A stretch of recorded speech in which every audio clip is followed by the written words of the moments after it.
Taong 2018 nang ipinanganak ang Fecon Solid Motorcycle Manufacturing Corporation. Masigasig silang nakikinig sa mga demand ng mga Pinoy sa Pinas sa larangan ng motorsiklo. Bakit? Dahil nais nilang bigyang katuparan ng mga pagnanais nating makamtan ng ating dream motorcycle. Ang mga motor na matutunghayan nyo ngayong araw ang magiging simula ng paglalabas nila ng mga top of the line in terms of quality. Pero makatarungan pa rin ang presyo. Ibig sabihin, simula ngayon moving forward patuloy nila tayong gugulatin at pamamanghain sa mga i-offer nilang motor. Normal lang naman na tumaas ang kilay natin kapag may mga bagong nagpapakilalang brand. Hindi ba't ganyan din naman sa industriya ng mga car companies, ngunit makalipas lamang ilang taon ay sumasabay na sila sa mga top brands natin sa Pinas. Subukan natin ngayong araw ang pinakabagong FKM Sleek 150. Let the performance and quality speak for itself. This is Ned Adriano and let's jump right to it.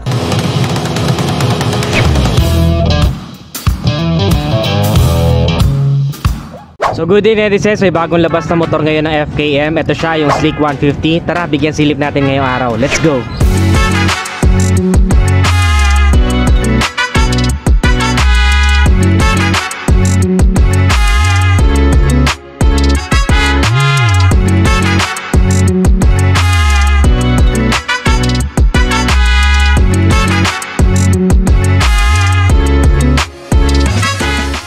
So ayan na nga siya netizens, ang bagong Sleek 150 ng FKM. Pagdating sa looks, ito yung talaga mabenta ngayon sa market, yung parang maxi scoot feels.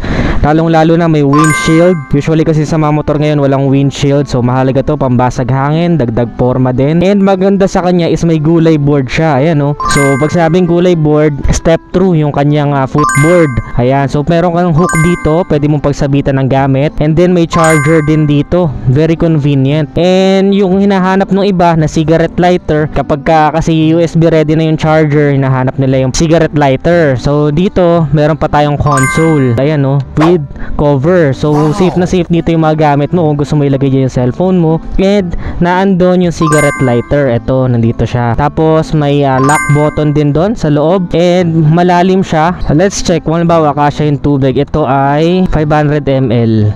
Ayan, 500 ml. Okay, kasya siya. Hindi ko na nga lang maisara, no? Pero kasya siya sa loob, just to give you an idea on gaano kalaki yung kanyang console dito sa unahan. Of course, ito pa isa ko na nagustuhan sa kanya, very maporma para sa akin, yung kanyang naked type alloy handlebar. Ayan, no? Alloy handlebar. So napakagandang tignan, maporma siya. Yung bait ng itsura niya nag-blend dito sa parang badass looking na naked handlebar na to. So nagustuhan ko yan. At the same time, kung makikita ninyo, itong kanyang mga brake levers is adjustable. Meron din tayong built-in hazard switch. So hindi mo na kailangan magpapalit kung kailangan mo ng hazard switch. Hindi mo na kailangan magpa-rewiring. Straight from the casa meron na siya. Meron din siya ditong kill switch and off and on para sa ilaw. Kung gusto mong makatipid sa baterya, pwede mong i-turn off yung ilaw dito. And then push start, of course. Yung design niya naman sa gilid, nagustuhan ko yung pagiging simple niya. Ayan, oh. Napaka simple, very minimalist. Meron din tayo ditong napakalaking tambucho. Ayan, no. Tawag dito ay Euro Standard Sporty Muffler. Ayan, no. Makikita nyo, napakalaki ng tambucho niyan. Talagang hindi kayang i-grip sa sobrang laki, no. And ang gusto ko sa stock na exhaust niya, na ma-maximize niya yung combination sa engine niya, which makes a screaming sound. Talagang parang sumisigaw. Game, panik.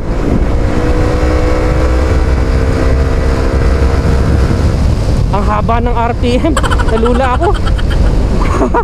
Yun yung gusto ko dito sa exhaust niya. Hindi lang siya basta forma, wala siyang annoying na tunog, stuck na stuck pa rin yung tunog niya. Kaya lang para na ma-maximize niya yung tunog ng engine. Kung makikita ninyo, liquid cooling system na rin tayo. Kaya napaka-cool na netong motor na to kasi sabay na talaga sa modernisasyon. Liquid cooling system, napakahalaga niya para sa mahabang biyahe, para hindi ka ma-overheat or matirikan. Make sure lang na tama yung coolant level para kampante tayo sa mahahabang biyahe. Sabi ko na excited ako sa motor na to kasi yung kanyang mga mga main features na hinahanap natin para sa mga motor ngayon, kagaya ng Maxi Scoot looks, yung parang touring type na scooter, and then yung mga specifications, kagaya ng engine niya, meron tayong 4 valves, 4-stroke, single overhead cam, liquid cooling system, 150cc. So 4 valves engine na siya with liquid cooling system. Yun ay isang napakahalagang feature ngayon sa mga motor para masigurado natin na hindi tayo mabibitin sa hatak, at the same time hindi rin tayo matitirikan sa mga habang biyahe. Kung makikita ninyo yung suspension niya dito, meron na din siyang protective boots. Ayan, oh. At telescopic fork with protective boots naman yung kanyang suspension. Meron din siyang single hydraulic disc sa unahan. So ang maganda dito is combi brake system, ready na rin siya. Combination na yung brake niya. Meaning to say, kapag piniga mo tong front brake, may sumasamang rear. So napaka goods niyan, or effective for beginners. At the same time, for more experienced riders, kung gusto ninyo na ma-maximize yung braking power ng motor. Kasi ang motor na to ay medyo malaki at medyo mabigat. So kailangan natin ng sapat na braking power para suportahan yung paghinto ng motor, lalong lalo na sa high speed. So kung makikita nyo, netizens, equipped na din siya with smart key system, meaning to say keyless na po ang motor na to. So meron lang tayong 3 buttons dito to worry about. Meron tayong unlock, and then lock. Kung aalis ka, pupunta ka sa mall, pwede mo din siyang i-lock. And then meron ding answer back key system. Yan, para malaman mo kung saan ka nakapark. Tapos meron na din tayong all LED lights. Lahat ng ilaw na nandito sa motor na to ay LED na. So para to buksan, make sure lang naka-unlock. Kapag ka nakailaw yung green na yon na parang unlock key, ibig sabihin pwede mo na siyang pihitin dito. Ayan, so ayan, bumukas na siya. So silipin muna natin yung ilaw bago yung panel gauge. Ito yung push start nya.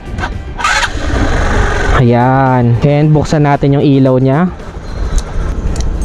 Ayan, yung ilaw niya. Nasa direct sunlight tayo. Binuksan ko yung ilaw niya. Napakahalaga na may switch sa ilaw para may choice ka kung gusto mo magtipid o kaya naman ay umaga naman, no? Pero always on naman talaga ang standard ngayon sa LTO. Kung makikita nyo yung ilaw niya, parang walang nakakasilaw na part. Kasi maganda yung pagkakadesign or kakaiba yung pagkakadesign ng nag-engineer ng motor na to. Yung ilaw niya kasi is inverted headlamp. And kung makikita ninyo, hindi directly makikita yung mga ilaw niya dyan. Kasi parang nakatago siya.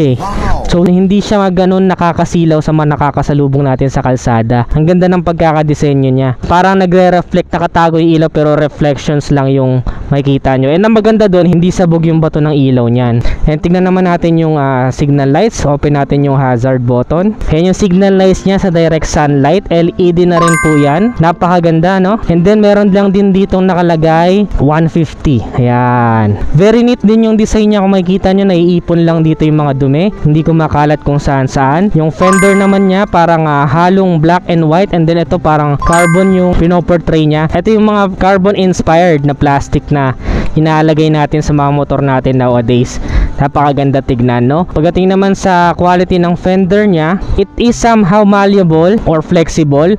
So maganda naman yung quality ng plastic. So mahalaga to para hindi mabilis mabasag ang motor once na maaksidente tayo. Ang tire size naman niya, meron tayo dito 100 by 80 by 14. 14 inches yung wheels niya. So napakaganda ng handling ng isang to. At the same time, iwas sakit sa ulo kasi nga naka-tubeless tires na siya. Ayan, no? Parang ayan nga tayong tatak ng tires niya, CST. So I'm not quite sure kung anong brand yan. Pagdating naman sa likuran na gulong, meron tayo ditong 120 by 70 by 40 naman yung kanyang likuran na gulong. And base sa aking sariling experience sa pagdadrive ko ng motor na to, it is really decent kahit na medyo maulan ng mga nakaraan. Very decent ang grip ng kanyang tires. Na hindi naman ako nadulas. Of course, may kasama na rin yung safety precautions dahil very preventive naman ako magmaneho. Pero very decent na. At that moment, wala naman ako naramdamang dulas or alanganin sa grip ng goma ng gulong nito. So that's very commendable. Magagamit mo pa talaga siya paglabas mo nito sa kasa. Ang maganda dyan, netizens, disc brake na din ang likod niya. Ayan, no? Kadalasan kasi sa mga scooters ngayon, drum brakes ang likod. Ito, wala na kayong pangamba kasi disc brake na rin yung likod niya. Napakahusay. Naka dual shocks na rin siya. Ayan, no? Kung makikita niyo, unit swing na dual shocks sa likuran. Ang play naman ng suspension niya for me is on the middle side, meaning Meaning to say, hindi siya ganun kalambot at hindi rin ganun katigas. Stable pa rin siya sa high speed, at the same time pagdating naman sa low speed ay maganda yung feedback niya sa mga rough roads. So very commendable pa rin ang isang to.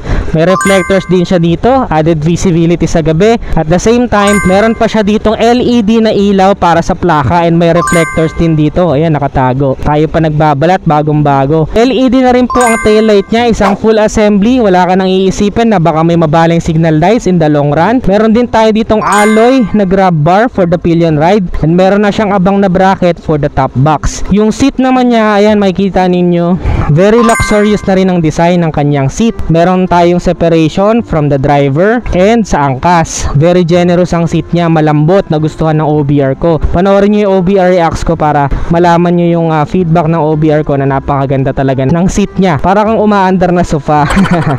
And then dito naman, syempre nakatago yung kanyang chassis number. Hindi mo na kailangan yumuko-yuko, tatanggalin mo lang to. Ito, nandyan na yung chassis number. Sa kaliwang buttons naman, meron tayo ditong high beam, low beam, turn signals, and then busina. Yun yung busina niya.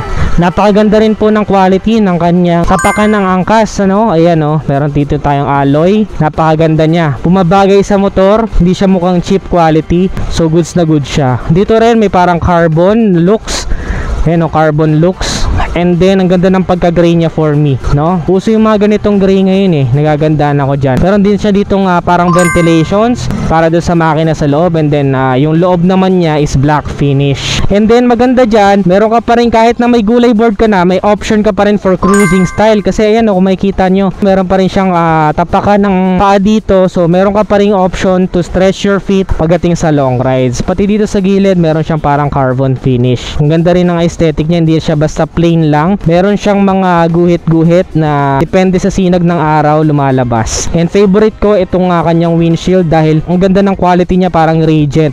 From black, bigla na lang nag-transparent dito. So hindi mo na kailangan pakabitan ng aftermarket. And ang nagustuhan ko dyan is hindi siya gasgasin, makapal yung quality, maganda. Ayan, oh. Hindi kagaya nung mga nakikita kong iba or na-try natin na iba na konting punas lang is sobrang halatang halata na yung gasgas. So of course ito magagasgasan pa rin dahil sa lamin yan, pero hindi siya ganun kanipis or parang tinipid sa windshield. So nagustuhan ko yan, yung part na yan. Ang ground clearance naman ng isang to, netizens, ay 140mm. So kahit kami dalawa na OBR ko, dumaan kami dun sa mataas na humps, hindi naman siya sumayad. Ewan ko na lang kung mas mabigat kayo sa amin, of course may tendency kayo na sumayad. Kasi kami 115 kilograms ang combination ng aming timbang. Tumako naman tayo sa panel gauge niya, netizens. Dito yung maraming siguro tataas ang kilay dahil hinahanap nila is fully digital panel gauge. Pero ito is semi-digital panel gauge. Meaning to say, meron siyang part na digital, merong part na analog. Yung speedometer niya is analog, pero yung ibang details dito is digital naman, kagaya ng fuel gauge, may orasan, odometer, and then may 2 buttons pa to worry about. Merong mode dito sa kanan, and then merong set dito sa kaliwa. So meron tayo ditong trip meter, total kilometers. Basically ayun lang, no? Yung makikita nyo, trip meter and total kilometers. And then makikita nyo rin dito yung turn signals, and then yung iba pang indicators like temperature check, high beam, low beam, smart key system, nandyan din sa panel gauge nya. Para sa akin yung ganitong semi-digital panel gauge is okay na, kasi nandyan naman na lahat ng kailangan ko, gaya ng fuel gauge, yung time at odometer and speedometer. So para sa inyo, okay ba siya? You can comment your thoughts below. Napaka-solid din ng kanyang side mirrors, netizens. Ayan, no? Meron tayo ditong chunky na stem. So nakikita mo talaga na very sturdy ang motor na to. Base pa lang sa quality ng kanyang mga maliliit na detalye. At the same time, yung side mirror niya is kitang-kita mo talaga yung nasa paligid. So very useful yan for me. Yung handle grips naman niya is on the regular side with balancer sa dulo. Ayan, no? Napakaganda, no?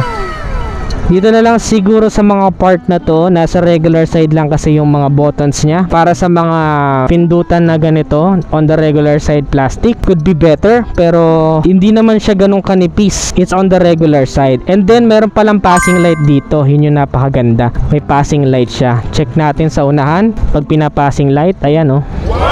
may passing light. So very convenient din yan para hindi ka na magpapa-rewiring kung gusto mo ng mga ganong features. Ito naman yung kanyang airbox and then panggilid. Sa mga magtatanong paano naman po ang piyesa niya, netizens, since dumadami na nga ngayon yung mga FKM, pwede kayong dumarekta sa mga Fecon dealership. Kung hindi naman kayong malapit sa mga Fecon dealership, ay may mga kasukat siya na current motorcycles sa dito sa atin. Ibig sabihin, kung ano yung mga motor sa atin ngayon dito from other brands, ay kasukat naman yung mga panggilid niya and everything dyan sa gilid. So hindi ka mangangamba pagdating sa spare parts and accessories. So buksan naman natin yung kanyang seat para makita ninyo. Para buksan ng seat, tutok mo lang dito and then pindutin mo yung seat. Pero syempre kailangan may alalay ng remote. Kailangan kasi sa remote, i-unlock mo muna to lagi bago ka magko-configure dito ng gusto mong settings. Tapos yan, pindutin mo lang to and then open na po si seat. Ayan. Ayan yung kanyang seat storage. So ito yung parang sa akin points for improvement. Pero dahil nakabawi naman dito, dahil kung makikita nyo may built-in naman na bracket, para sa akin okay na tong seat storage niya. Walang exact amount kung ilan yung seat storage capacity niya, pero sa tansya ko nasa around 13 liters ito. Meron siyang hooks sa under seat storage para sa helmet. Sakaling hindi kasya yung helmet nyo doon, pwede nyo na lang i-hook sa ilalim ng upuan. Andito naman yung kanyang fuel tank. And ito pa isa sa maganda sa kanya, FI na siya at napakalaki pa ng fuel tank. Ang fuel tank capacity niya ay 9.2 liters. Ayan, so napakadami na nang pwede mong ikarga.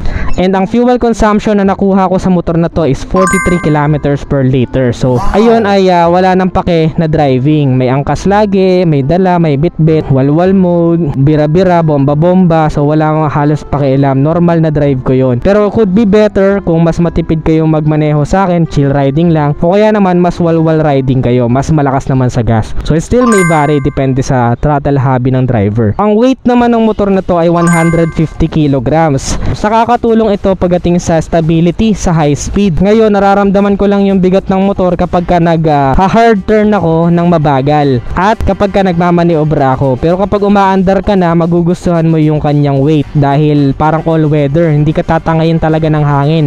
Goods na goods. Ang seat height naman niya ay 760 mm.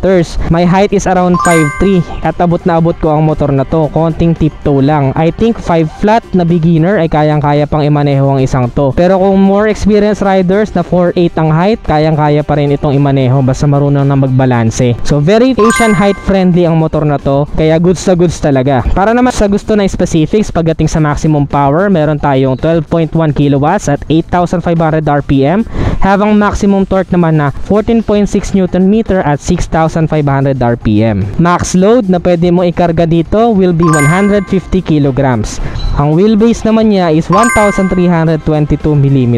Sa overall dimensions naman, may length na 1,973 mm, width na 754 mm at height na 1,224 mm. So ito na license yung kanyang ilaw sa dilim. Papatayin ko para may idea kayo. Ayan, ganyan yung complete darkness. Pwedeng yung panel gauge lang ang buksan ninyo. And then ito yung pinakailaw niya kapag binuksan ninyo. Ayan, hindi siya masyado mataas, hindi masisilaw yung mga nakakasalubong ninyo. At the same time, ang lakas din ng kanyang signal lights. Open natin yung hazard. Ayan, kung makikita nyo yung dilaw, kitang-kita sa kalsada. Kasi ganun kalakas yung LED niya. Solid. Kahit yan sa likod actually. Kita din. Lakas ng LED niya. Tapos yung passing light niya, hindi rin mataas. Hindi masisilaw gaano yung kalaban. Ayun, kalaban yun, no? Yung mga nasa kabilang linya, hindi gaano masisilaw. Hindi siya masyado mataas. Pero halata nagpa-passing light ka. Kaya nga siya gumanti kasi nahalata niya nagpa-passing light ako And yung inverted na LED na headlight niya is very efficient dahil hindi nga gaano nakakasilaw kapag tinignan mo sa unahan. Pero of course makikita pa rin nila yung ilaw mo. Solid. Try natin i-high beam. Ayun din, same lang naman sa passing. Ay hindi, iba iba yung high beam niya. Malayo talaga.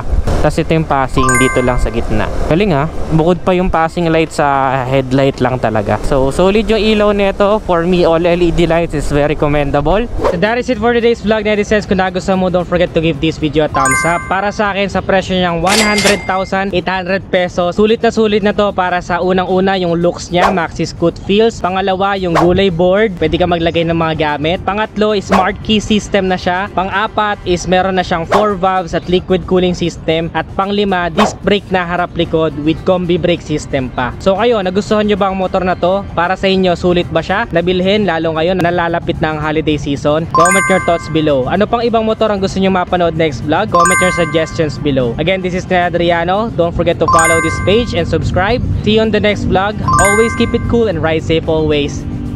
Bye-bye now.